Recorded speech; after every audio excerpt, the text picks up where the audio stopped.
좋은 날입니다. 5월 30일 GT 묵상에 함께 하신 여러분 환영하고 축복합니다. 오늘은 욥기 20장 1절부터 29절 말씀으로 악을 달게 여겨라는 제목으로 하나님 말씀 나누겠습니다. 본문 말씀 함께 읽어봅니다. 제20장 나아마 사람 소발이 대답하여 이르되 그러므로 내 초조한 마음이 나로 하여금 대답하게 하나니 이는 내 중심이 조급함이니라. 내가 나를 부끄럽게 하는 책망을 들었으므로 나의 슬기로운 마음이 나로 하여금 대답하게 하는구나. 내가 알지 못하느냐? 예로부터 사람이 이 세상에 생긴 때로부터 악인이 이긴다는 자랑도 잠시요 경건하지 못한 자의 즐거움도 잠깐이니라. 그 존귀함이 하늘에 닿고 그 머리가 구름에 미칠지라도 자기의 똥처럼 영원히 망할 것이라. 그를 본 자가 이르기를 그가 어디 있느냐 하리라. 그는 꿈같이 지나가니 다시 찾을 수 없을 것이요 밤에 보이는 환상처럼 사라지리라. 그를 본 눈이 다시 그를 보지 못할 것이요 그의 처소도 다시 그를 보지 못할 것이며 그의 아들들은 가난한 자에게 은혜를 구하겠고 그도 얻은 재물을 자기 손으로 도로 줄 것이며 그의 기골이 청년같이 강장하나 그 기세가 그와 함께 흙에 누우리라. 그는 비록 악을 달게 여겨 혀 밑에 감추며 아껴서 버리지 아니하고 입천장에 물고 있을지라도 그의 음식이 창자 속에서 변하며 뱃속에서 독사의 쓸개가 되느니라. 그가 재물을 삼켰을지라도 토할 것은 하나님이 그의 배에서 도로 나오게 하심이니 그는 독사의 독을 빨며 뱀의 혀에 죽을 것이라. 그는 강 곧 꿀과 엉긴 젖이 흐르는 강을 보지 못할 것이요 수고하여 얻은 것을 삼키지 못하고 돌려주며 매매하여 얻은 재물로 즐거움을 삼지 못하리니 이는 그가 가난한 자를 학대하고 버렸으며 자기가 세우지 않은 집을 빼앗음이니라. 그는 마음의 평안을 알지 못하니 그가 기뻐하는 것을 하나도 보존하지 못하겠고 남기는 것이 없이 모두 먹으니 그런즉 그 행복이 오래가지 못할 것이라. 풍족할 때에도 괴로움이 이르리니 모든 재난을 주는 자의 손이 그에게 임하리라. 그가 배를 불리려 할 때에 하나님이 맹렬한 진노를 내리시리니 음식을 먹을 때에 그의 위에 비같이 쏟으시리라. 그가 철병기를 피할 때는 놋화살을 쏘아 꿰뚫을 것이요 몸에서 그의 화살을 빼낸즉 번쩍번쩍하는 촉이 그의 쓸개에서 나오고 큰 두려움이 그에게 닥치느니라. 큰 어둠이 그를 위하여 예비되어 있고 사람이 피우지 않은 불이 그를 멸하며 그 장막에 남은 것을 해치리라. 하늘이 그의 죄악을 드러낼 것이요 땅이 그를 대항하여 일어날 것인즉 그의 가산이 떠나가며 하나님의 진노의 날에 끌려가리라. 이는 악인이 하나님께 받을 분깃이요 하나님이 그에게 정하신 기업이니라. 오늘 말씀은 욥의 세 친구 중에 세 번째 친구죠. 소발입니다. 소발이 두 번째로 욥을 향하여서 정죄하는 그 내용이 담겨져 있는 것이 20장 말씀인데요. 2절과 3절 말씀을 보면 2절 그러므로 내 초조한 마음이 나로 하여금 대답하게 하나니 이는 내 중심이 조급함이니라. 3절 내가 나를 부끄럽게 책망하는 것을 들었으므로 나의 슬기로운 마음이 나로 하여금 대답하게 하는구나. 아멘. 오늘 2절 말씀을 보면 초조한 마음과 조급한 마음으로 너에게 말하겠다 이렇게 말합니다. 이 초조한 마음과 조급한 마음 이 단어를 좀 더 깊이 살펴보면 감정이 요동치는 상태를 의미합니다. 감정이 요동쳐서 격앙된 상태, 격앙되고 흥분된 상태에서 내가 너에게 말하겠다라고 말해요. 그럼 왜 이 소발은 감정이 격앙되고 충동되어져서 욥에게 급하게 말을 내뱉을까라는 거죠. 그것은 지난 19장 29절 말씀을 보면 욥이 이 친구들을 향하여서 뭐라고 합니까? 하나님의 칼을 두려워해라. 심판해 주러 오셨을 때 너희가 그 심판 앞에 서게 될 것이다 라고 말했단 말이죠. 그것에 대해서 격앙된 감정을 갖게 됐고 충동된 마음을 가져서 소발은 감정적으로 욥에게 내뱉는 그런 저주의 말들이 바로 오늘 20장 말씀이라고 볼 수 있습니다. 특히 2절과 3절 말씀을 읽었는데요. 이 2절과 3절 말씀에 나로, 내 중심, 내가, 나의 라고 하면서 나라는 존재, 나를 중심으로 생각하고 또 나를 가치 있게 여기는 나 중심적 사고를 갖고 있는 사람이 소발이다라는 것 또한 우리가 알 수 있습니다. 그러니까 나 중심적인 사고를 갖고 있다 보니까 상대방인 욥의 이야기를 들을 생각을 하지 않는 것입니다.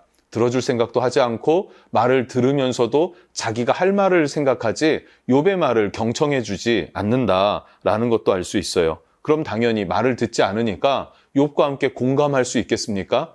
욥의 그 마음과 심정을 공감할 수도 없습니다. 그러니까 일방적인 학대, 일방적으로 정죄하는 그런 소발의 모습을 볼 수 있습니다. 4절부터 7절 말씀을 보면 악한 자는 결국 망할 것이다 라는 말을 격앙된 감정을 가지고 내뱉습니다. 그러니까 이 소발한테 욥은 이미 악한 자가 된 거예요. 악한 자로 정죄를 해놓은 상태에서 욥 너는 망할 거야 라는 것을 격앙된 감정으로 내뱉는다고 생각해 보십시오. 이 말 자체가 폭력이 되었고 그것 자체가 욥에게는 큰 상처가 될 수밖에 없습니다. 그런 와중에 또 8절 악인은 결국 꿈과 환상처럼 지나가고 죽음을 당할 것이다. 꿈과 환상은 지나가는 것 아닙니까? 그런데 그것처럼 꿈처럼 현실이 아닌 것으로 그냥 지나가 버리고 결국 너는 죽음을 당하게 될 거야 라고 말해요. 막말이죠. 그러면서 진짜 막말은 9절부터 11절에 이어서 하고 있습니다. 집에 대해서 이야기를 합니다. 그의 처소도 다시 그를 보지 못할 것이며 집을 잃을 것이다. 그의 아들들은 가난한 자에게 은혜를 구하겠고 아들들은 다 잃어버리지 않았습니까? 딸 셋도 다 잃어버렸습니다. 다 죽음을 당하게 되는 아픔을 욥에게 당했는데 그 욥을 향하여서 계속해서 정죄하는 모습을 얻게 되죠.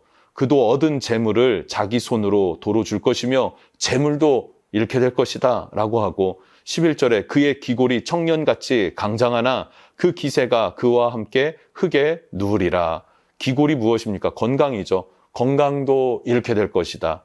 지금 욥을 향하여서 뭐라고 말합니까? 집을 잃고 자녀를 잃고 재산을 잃고 건강을 잃을 것이다 라고 말해요. 이미 다 잃은 것 아닙니까? 조롱하는 것이죠. 그러고도 네가 의인이라고 하느냐? 그러고도 네가 옳다고 여기느냐? 그리고 우리를 정죄하느냐? 라고 하면서 도리어 욥을 향하여서 소발은 굉장히 아픈 가시와 같이 후벼 파는 그런 말들을 내뱉고 있습니다.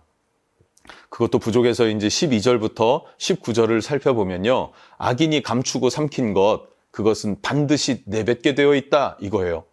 숨긴 죄, 숨겨둔 죄, 남은 사람들은 알지 못하는 그 죄도 하나님은 반드시 너에게 드러낼 것이다 라고 하면서 욥을 악인으로 단정짓는 말을 이어갑니다. 그러면서 19절, 가난한 자 학대하며 짓지 않은 집을 빼앗는 자다라고도 말해요. 언제 가난한 자를 학대했나요? 언제 짓지 않은 집을 빼앗아 갔나요? 욥은 그런 일을 한 적이 없습니다. 그런데 격앙된 감정에 자기의 느낌에 자기의 감정으로 그 감정의 흐름에 따라 생각하고 그것을 확실시하고 욥에게 폭력을 가하는 모습을 보게 됩니다. 여러분 성도들이 이렇게 소발과 같이 감정에 의해서 막말을 하게 되고 쌍욕을 하게 되고 이런 말들을 한다는 것을 어떻게 생각하십니까? 바를까요? 전혀 바르지 않은 건 우린 알고 있어요. 그러나 바르지 않다라고 하는 것 그 이상으로 누군가에게는 깊은 상처를 줄 수 있다 하는 것을 여러분 꼭 기억해야 될 줄로 믿습니다. 그래서 성도가 사용해야 할 언어의 태도가 무엇인가 야고보서에 말해주는데요. 야고보서 1장 19절 말씀에 내 사랑하는 형제들아 너희가 알지니 사람마다 듣기는 속히 하고 말하기는 더디하며 성내기도 더디하라 라고 말해요. 듣기는 속히 하라 라고 그래요. 듣기는 속히 하라. 무슨 말입니까? 잘 경청해줘라. 말만 듣지 말고 그 말에 담겨져 있는 의미와 그의 감정까지도 공감해주는 그런 듣는 마음이 있어야 한다라고 말하고 있고요. 말하기는 더디하라 이거예요. 말하기는 더디하며 성내기도 더디하라. 성내기도 더디하라. 말을 많이 하다 보면요. 화가 나고 자기 감정이 들어가고 성내게 되어 있는 것이지 않습니까? 그래서 여러분 말수를 줄이고 듣는 것을 훈련했으면 좋겠습니다. 그리고 화를 내지 않도록 성냄이 없도록 우리 스스로를 돌아볼 수 있는 마음이 우리에게 필요한 줄로 믿습니다. 그러지 않으면 이 소발처럼 우리도 정말 천박할 수밖에 없는 그런 삶을 살 수밖에 없겠죠. 그럼 예수님의 덕이 되지 않고 은혜가 되지 않는 것이죠. 사람들에게 복음을 전해야 되는데 도리어 그들에게 정죄를 받을 수밖에 없게 된단 말입니다. 성숙한 그리스도인의 바른 언어 생활을 잘 사용할 수 있었으면 좋겠습니다. 세 번째 마지막으로요.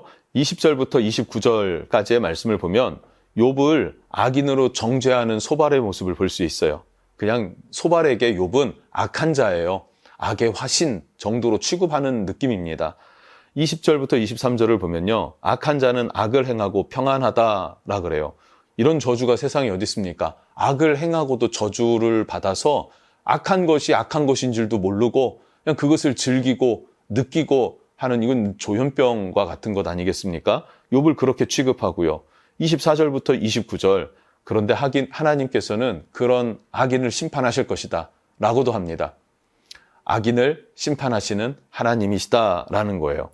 소발은 그렇게 자기 감정대로 욥을 정죄하고 비난하고 저주하는 그런 모습을 봅니다. 근데 이 모든 비난과 저주가 욥에게는 맞지 않는 말이었단 말이죠.